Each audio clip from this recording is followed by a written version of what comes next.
Ele visa início de um processo de outro crise mundial, onde nós também chega na tempo não diferente e tempo não um pouco mais dificultoso com o que nós mesmos a experienciar bom de período de Covid. Analista internacional e também junto com a mesma ideia aí que a Rússia sua intenção está firme já para mais de 10 anos.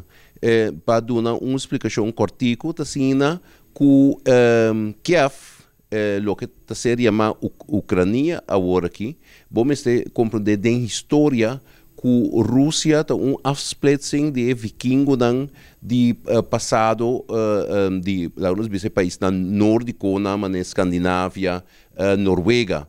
E está raça que a split mais forte do país e a bem acentuar na área que chama hoje dia Ucrânia e também Ucrânia está não da Rússia e não um pouquinho de Moscou.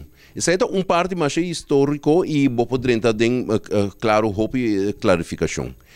Pero a intenção do senhor Putin, presidente Putin, está basada riba iniciativa e conglomeração da União Soviética, que depois da Segunda Guerra Mundial, a consolidar uma massa territorial e uma massa político grande e como é território mais grande do mundo no momento aí. E a Rússia está seguindo esse aí.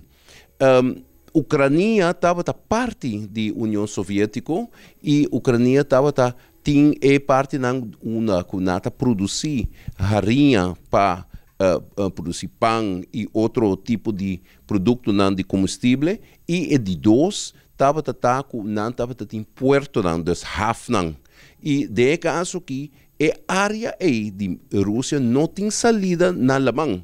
Então, a Ucrânia, no momento que, principalmente, quando invadiu a noite, que estava nas horas da madrugada e na hora, podemos compreender que não adrenta justamente rondonar inteiro o país, com 48 pontos de explosão e não atuma a fronteira entre Rússia e Ucrânia.